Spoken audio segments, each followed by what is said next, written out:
Jasmine Terry. I am the graduate researcher for 100 Rural Women. And today I'm going to talk to you a little bit about what 100 Rural Women is and what these sessions are about. So, 100 Rural Women is a nonprofit and nonpartisan organization interested in providing resources to support and serve rural women. We envision a world where more rural women lead positive change for themselves, their families, communities, the nation, and the world. We aim to achieve this by identifying and creating relationships, networking, leadership, mentorship, and civic engagement. We just completed over 100 meetings across the state of Minnesota as part of our 100 and 100 project, where we learned from and listened to women.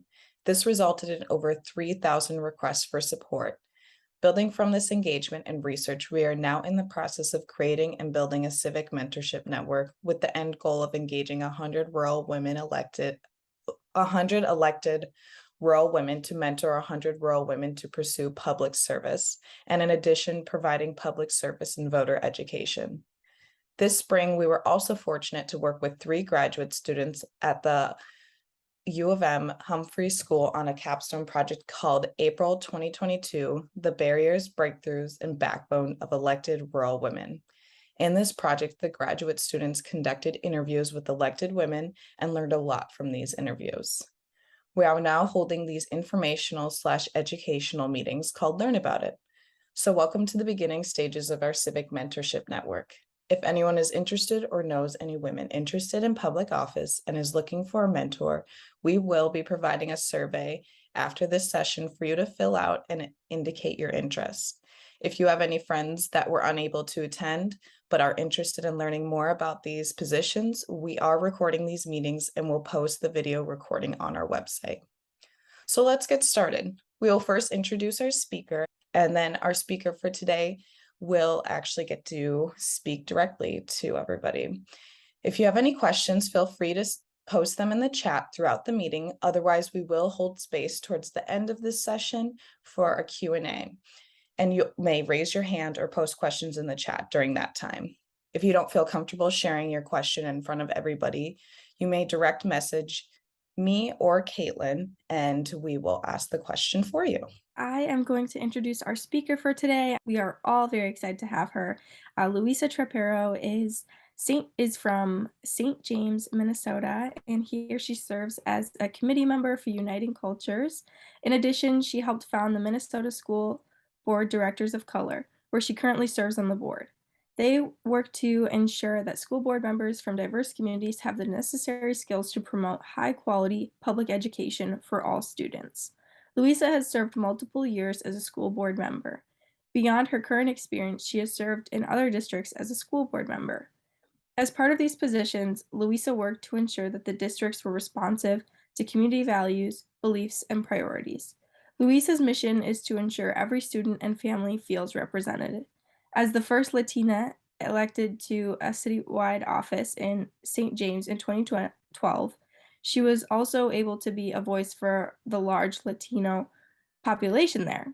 As Luisa continues in her leadership, she serves as a strong voice for building. Likewise, Luisa is also part of University of Minnesota Extension as the SNAP Ed educator. Please give a warm welcome to Luisa. And welcome. I'm really humbled to be here, represent all of you guys, and give my little experience that I have, all this material of governments. So welcome. Our first question for you is, why did you run for office? Okay, why did I run for office?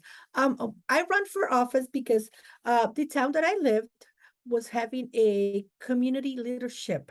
So I did that community leadership through blending. So one of the projects that it came out of that, it's having, a Latino representation on the school board. So I was the only one taking that blending leadership, rural community leadership.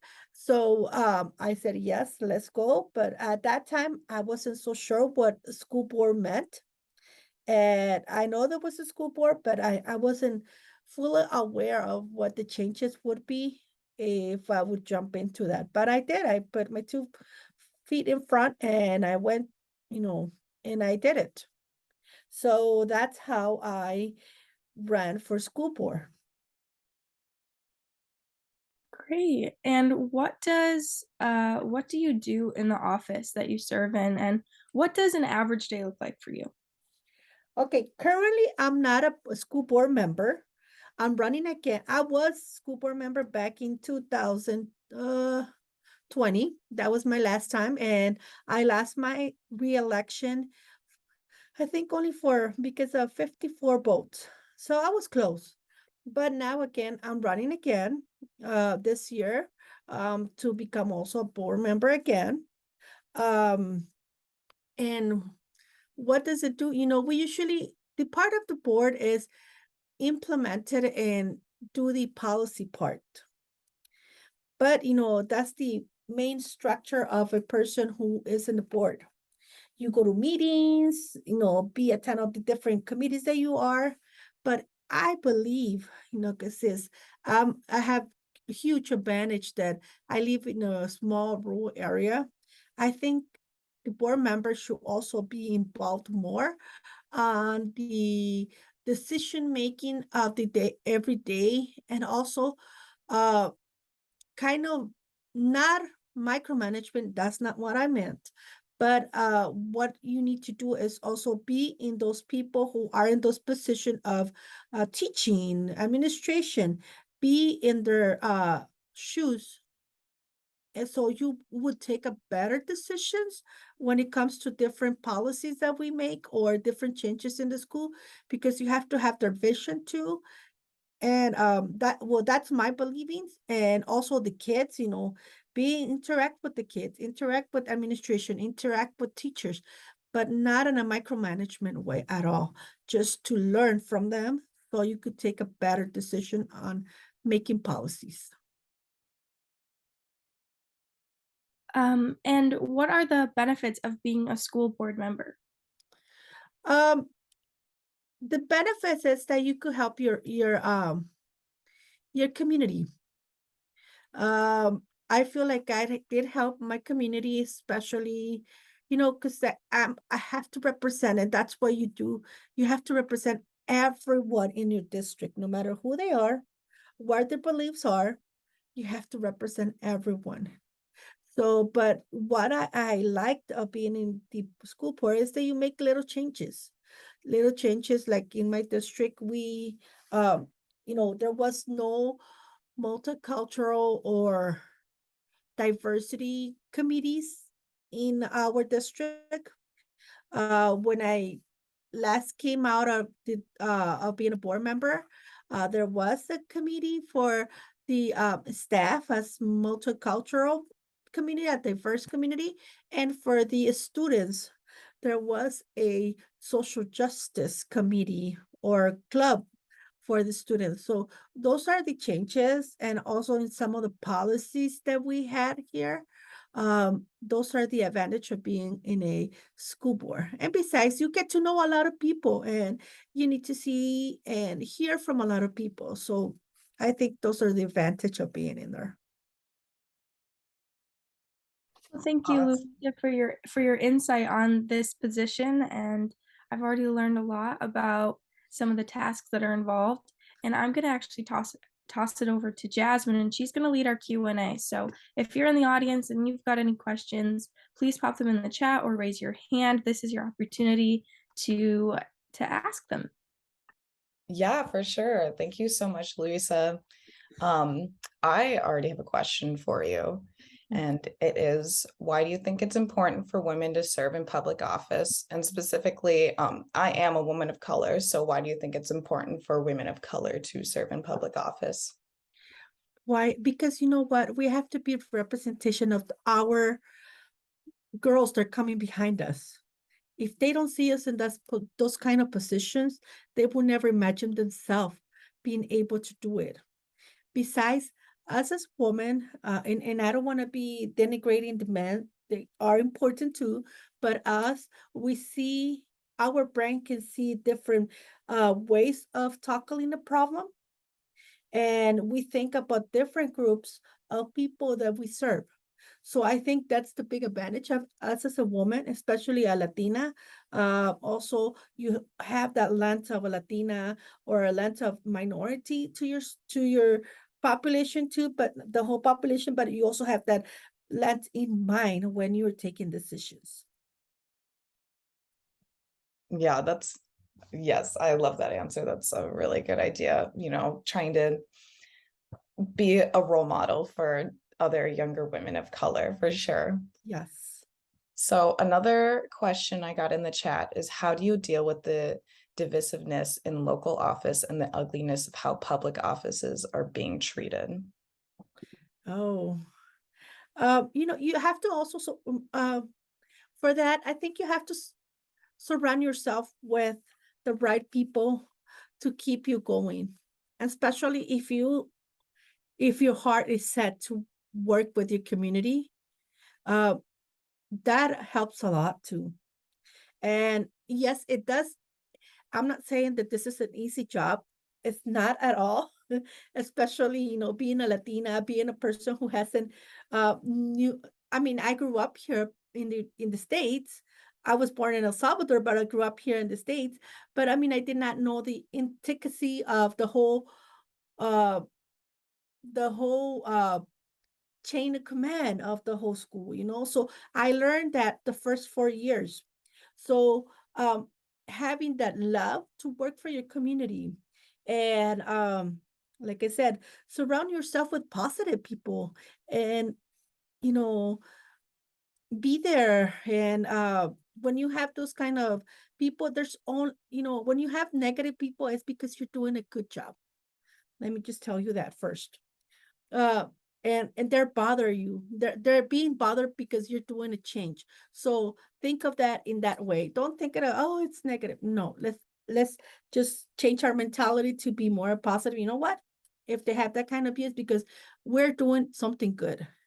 So that's what my advice would be. And you always gonna find those kind of uh challenge when you have it, this kind of positions. And it's just turn it around.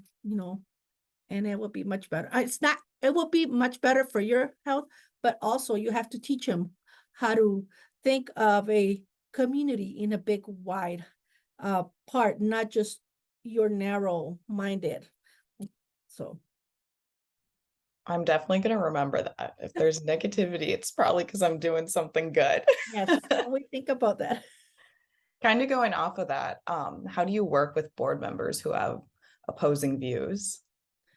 I try to ask them, what do they think, and if it's a topic that it's gonna change the formatting or the whole district on a topic. I try to not convince, because what, if they're set in their mind, they're not gonna convince, but give them, this is why we need to do this. Given the facts that, if we do this, this is what is gonna happen if we don't do this. Or if we make this change, this is what's gonna happen. Make those facts more aware to them, because sometimes they just make those changes because they're used to. And I live in a rural area, and the rural areas men are just set in one set mind, and especially white men are just set in one set mind. Because I'm not excusing them, because that is not excuse, but also it's because you have to also understand where they come from. And they always have been in one set mind. They have never been in a diverse population. And now our world's changing. We are being blessed with many more different diverse. So we have to think in the diverse mode. And sometimes, and usually when we have this kind of position, are older men have a set mind that just, this is what's going to happen, this is what we're going to do. But no, we need to make them also see the different side of any decision making, what is going to affect them. So I try to, I do a lot of conversation. I talk to them and everything, but at the end, yeah, it will be the decision. But I'll make sure that my facts are set. Why are we making those decisions? Yeah, that's great. It looks like we have Caitlin's hand raised. Go ahead, Caitlin, answer your question. Yeah, we have a question in the chat, and someone said, I noticed in your bio you talked about the Minnesota School Board Directors of Color and Indigenous Fellowship. I was just wondering if you could talk a little bit more about that. Well, yes, I was blessed when I came into the board. My first year, I went to the Minnesota State Board Association. And I was kind of lost because I didn't know, like I said, I did not know how the whole system worked. So, I was kind of lost. And I met a really good friend of mine. That now she has become a really good friend. I met her in there. Her name is Nellie Corman. And also I had another friend from Mankato who also was a board member. His name, oh my God, I just forget about it. I know his last name was Zabid. So I knew him from different other events that we had done because of my community work. But that day I met him in there too. I met him in person. Uh, we always have done different stuff, but never like an actual person. So I met him in person, and then we started talking. And then Nellie, she was born in Colombia. She is a representative of Roseville, I think, or Bloomington. She's a board member in Bloomington. So she said we should start this. It was just the two of us that we have known, that we were the only Latinas. So she's like, we need to start something. We need to do something because we need to make sure that we have a coalition of Latinos and colored people. And we were blessed also to have Helen in our side. We were both, four of us, trying to work. And then they were doing more work than I was because I was in the rural area. They were all in the metro. So we started, gathering and looking for venues to inform ourselves to be in that part and make sure that MSBA would listen to us, cater to the changing population, changing to a lot of the school population. And so we try to do that. And, I haven't been there for 3 years, but I know they're doing excellent job. They have grown so much. Now we have, I know they have a big uh, a lot of directors of colors. And we decided to combine all of them instead of going African Americans, Latinos. We decided to just combine everybody with the Minnesota School Board of Color. So it's still an ongoing process because they're still working and they're still educating themselves, and especially they're educating their peers, their superintendents, their other board members that they're not lucky to have a person of color in their board. So I feel blessed to know that, I did a little part of it and continue on that. That is some awesome work. So cool. I love it. So we got another question, and it is, what is your advice to someone who doesn't get elected the first time or who doesn't get reelected? Oh, you know what? My advice is keep going. Keep going. If people see that you actually want to be there and you reelect yourself the next time, you will also do door knocking. You know, I myself like to do a lot of uh, you know, word to word, because I like to be out in the community talking to a lot of people. So I like doing that part too. But don't discourage yourself. Doesn't mean that they don't want you.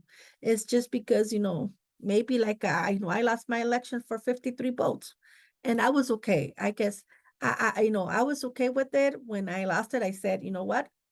Life is giving me a chance to rest, get more educated, and continue. So that's why I'm running again, because I feel like I needed to continue. So, and we all need to be representative. And like I said, the board needs to be representative of their population. So don't give up. Just keep going.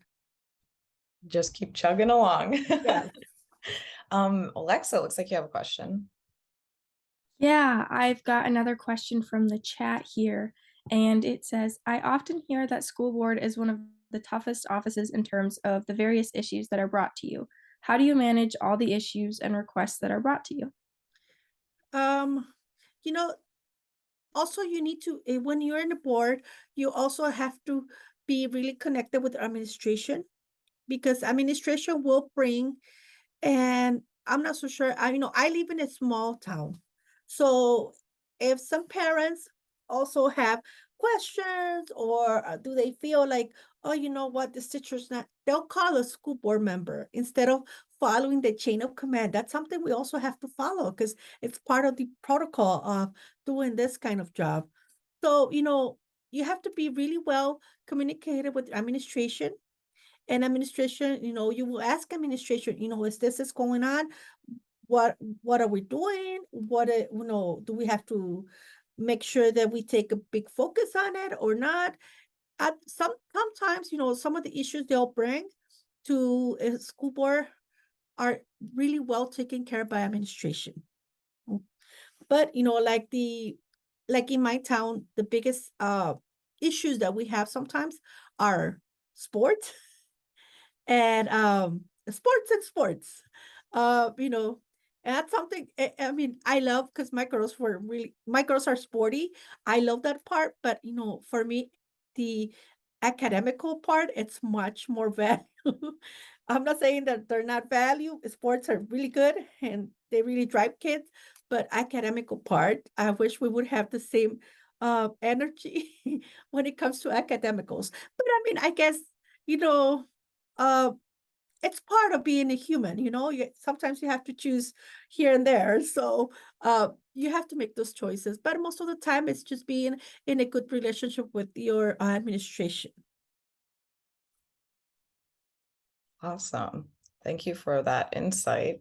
We have time for one more question that I have in the chat here. And what is your advice for how people should prepare when they want to run? Okay. My advice, um, look for people in your community that are willing to support you.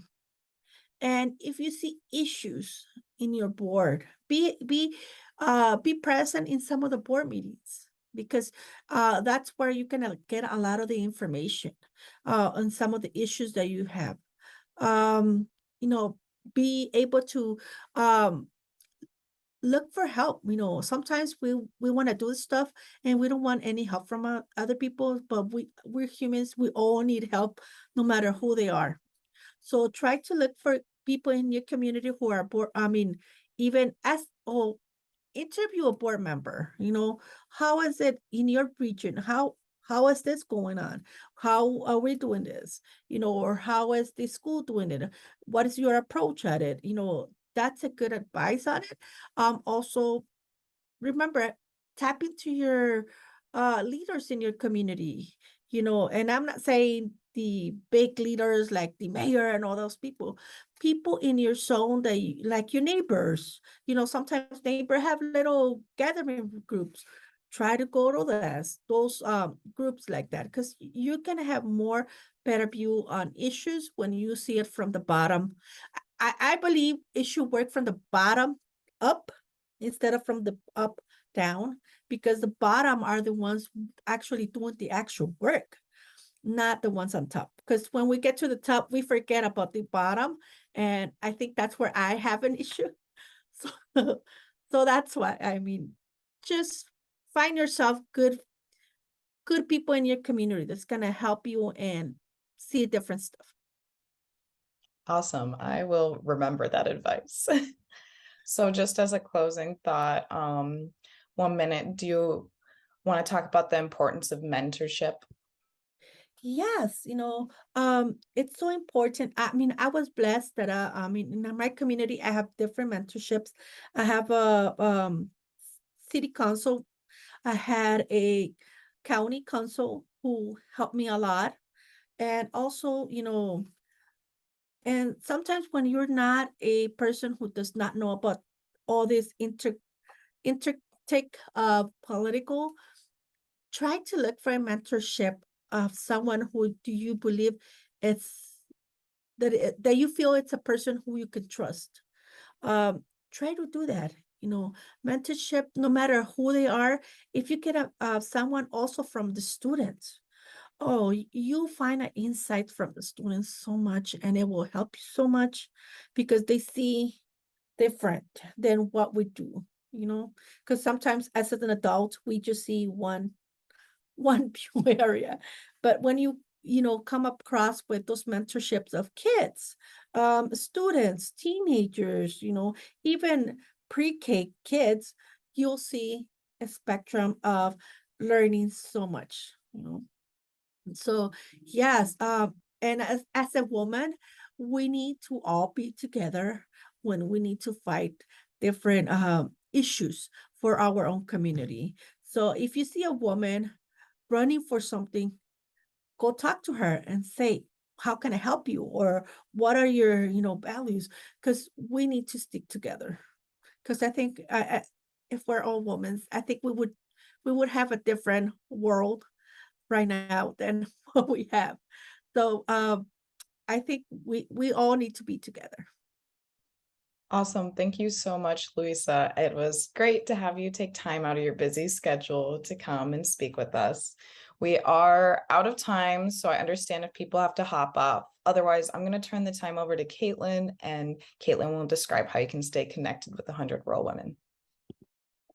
Yeah, we just wanted to thank everybody for coming in today and just talking with us about school board. And like we said, we were so thankful to Luisa to being able to make time out of her day to just join us.